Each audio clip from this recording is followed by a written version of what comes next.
Mėlynasis namelis.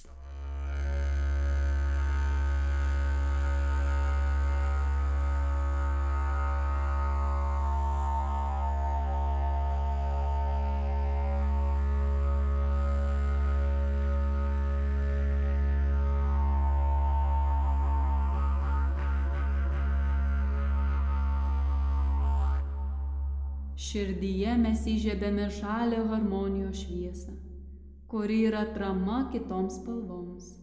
Na, o dabar, ar nekantrauji nueiti į kitą namelį? Paklausė žiniuonė. Žinoma, eime, juk jaučiate, kaip noriu, tarė Ema. Pakeliui į namelį, kuri švietė mėlyną spalvą, abi dėkojo visiems, kuriuose jau pabuvojo, bei prisiminė išmoktas pamokas. Įėjusi į šio namelio vidų, Ema pamatė aštrius kampus, liniuočių, plaktukų, barškučių bei išgirdo tvyrantį šurmulį. Mergaitė stengėsi įsiklausyti, bet tai tebuvo kažin koks murmėjimas, nieko aiškaus. Matydama nustebusi Emos veidą, vedlė nutarė padėti. Tai tavo protas, Ema.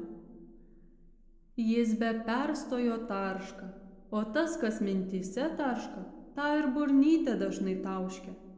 Juokaudama pasakė žiniuonė. Tad pažiūrėkime, ką kiekvienas simbolis tavo mėlynajame namelyje reiškia. Barškutis – tai nenutylančios mintys. Liniuotė – ji visada save lygina su kitais arba kitus lygina su savimi. Tai labai dažnas reiškinys mokykloje. Mes lyginame savo gebėjimais, išvaizda ar populiarumu klasėje, nors kartais tai sukasi tik tavo galvoje, bet burnytė tik burbt ir išsako. O jei neišsakau, tik pagalvoju, paklausė mergaitė. Na, didelio skirtumo nėra, nes už to proto padiktuoto barškučio liniuotė jau užkliuvo. Mes lyginame su kitais, norime būti geresni už kitus, o pamirštame būti savimi. Pažiūrėkime į plaktukus, paragino vedlė. Jie kala vinis ir teisia kitus. Kokias vinis jie kala? Išvadina įvairiais negražiais žodžiais save, kitus. Ar esi girdėjusi sakant, nevykėlis, kvailė, baisiai atrodo, niekam tikęs? Ema nuleidusi akis linkčiojo galvą. Ji prisiminė šias frazes, nes jas ir dar baisesnės dažniausiai sakydavo mokykloje. Ji norėjo atrodyti pasitikinti, šalta, kad klasiokai prie jos mažiau kibtų ar šaipytųsi. Mergaitė nežinojo, kad žodžiai skleidžia energiją, kuri yra kuriamoji, o kartais griaunamoji ir teršianti asmenybė. Kampuočiai – tai vaikščiojantis kritikai burbekliai, toliau pasakojo vedlė. Jie susitikę apkalbinėja kitus taip, kad net ausis linksta. Žiniuonė papasakojamai, kad minties ir žodžio galia labai stipri.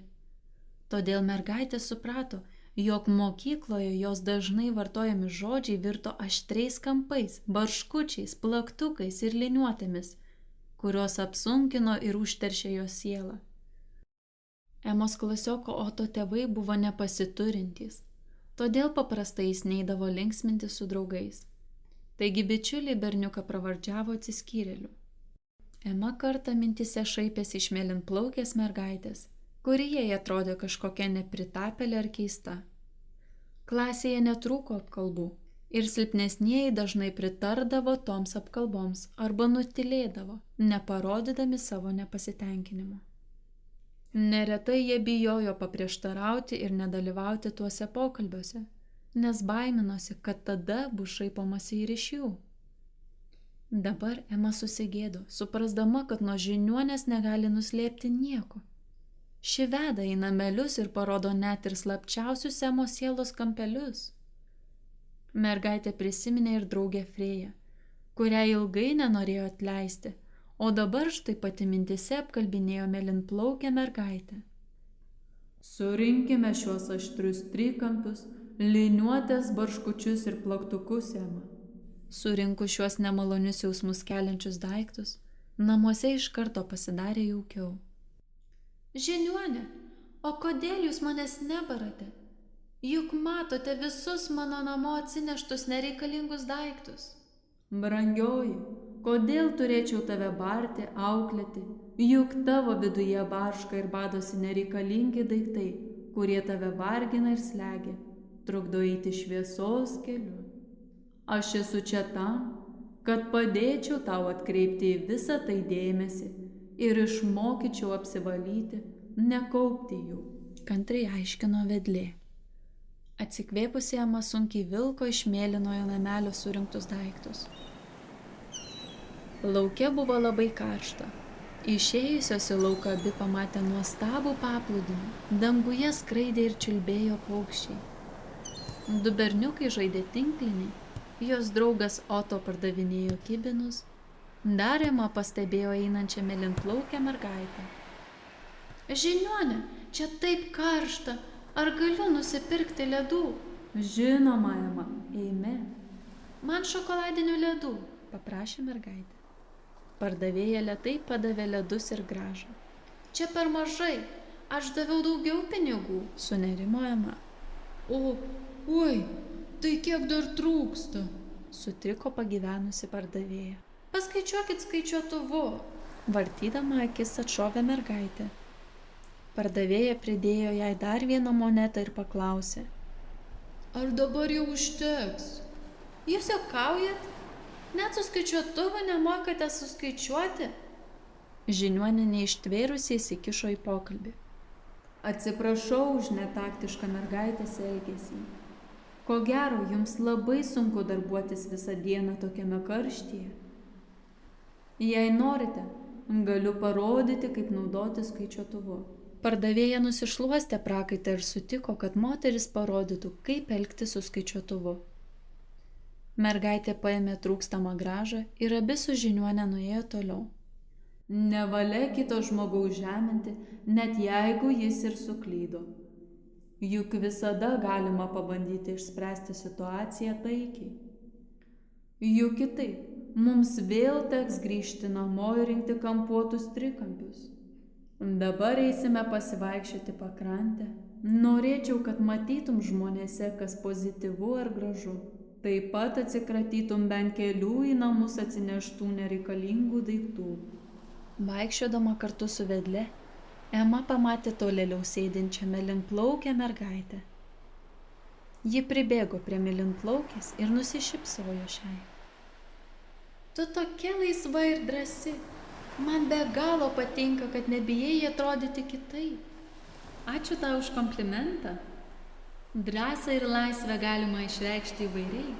Galbūt ir tu atrasi savo būdą, tarė mėlynplaukė mergaitė ir linksmai nuėjo nusipirkti ledų. Pamačiusi kibinais prekiaujantį Oto, Ema priėjo prie draugo ir tarė. Labas, Oto, tu toks darbštus. Tikriausiai užaugęs būsi labai geras ir rūpestingas vyras. Berniukas sutrikęs net nuraudo. Mat dar nebuvo girdėjęs komplimento. Ar norėtum vakarop kartu su kitais draugais pabūti prie jūros? Berniukas mielai sutiko ir pažadėjo prisidėti, kai tik baigs darbus. Dažniausiai jo niekas niekur nekviesdavo, nes jis neturėdavo pinigų pramogoms. Buvimas prie jūros jam nieko nekainuos, o draugų Oto buvo labai išsiilgęs. Vaikinukai, kurie žaidė tinklinį, norėdami atkreipti mergaitės dėmesį ar ją paerzinti, metė kamuolį į Emą. Anksčiau Ema būtų supykusi, bet šį kartą tik išsakė, kad jai nepatiko toks berniukų dėmesys, nes jai skaudėjo. Berniukai buvo įpratę prie šios Emos reakcijos, kuri tik dar labiau juos provokavo kvailioti, o šį kartą jie neišmanė, ką pasakyti. Ateikite prie jūros šiandien vakare ir jei nesunku, pakalbinkite Oto, juk jis jūsų draugas. Oto sunkiai dirba, norėdamas padėti šeimai, o jūsų draugystė padės jam užmiršti sunkumus namuose. Mes ateisime, pažadėjo berniukai ir toliau žaidė tinklinį, Dar ji pakvietė netoliese vaikštinėjančią mėlynplaukę mergaitę ir ši mielai sutiko prisidėti prie bičiulių. Žiniuonė Emos paklausė: Na, kaip jautiesi? Jaučiu didžiulį palengvėjimą. Jokio kaltės jausmo. Jaučiuosi tokia lengva ir dėl visko džiaugiuosi. Atrodo, mano balsas skamba tvirčiau. Pažvelk į tuos paukščius, kurie skrenda laisvi ir nevaržomi. Paklausyk jų giesmių, giliai giliai kvėpuok ir pasikalbėk su gamta.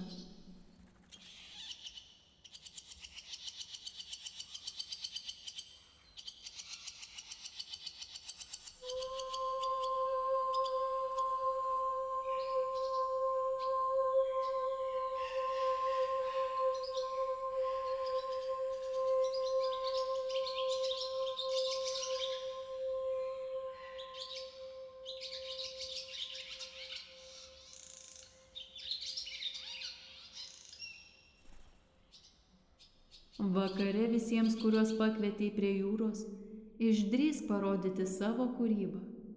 Atskleisk jiems mėlyną spalvą, išdainuok tai, kas tave slegia, savo baimės, o minčių debesis palydėk, jie atplauks ir nuplauks. Mergaitė vakaro prie jūros papasakojo draugams apie liniuotes, trikampius bei plaktukus. Ema prisipažino, kaip jai palengvėjo, kai surinko juos visus ir nebekaupė naujų. Pažvelgusi į paukščius, motiną gamtą, Ema prisiminė laisvę ir uždainavo.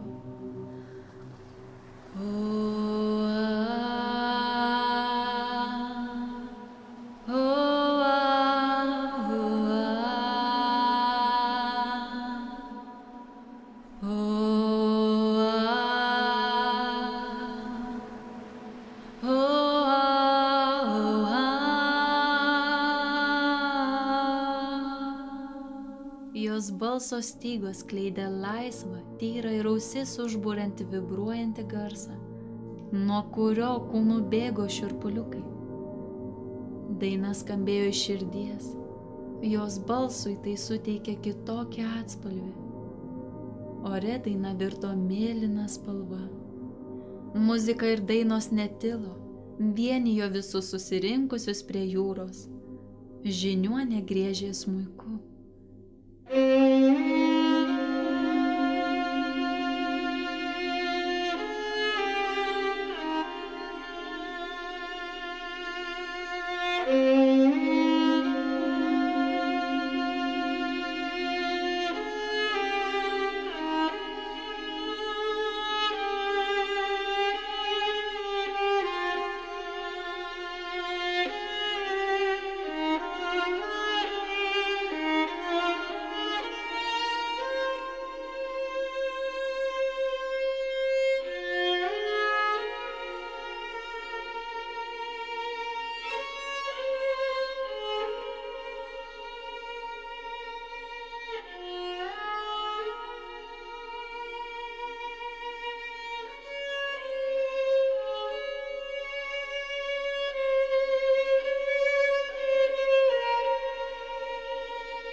Vertybė, minčių ir bendravimo darna.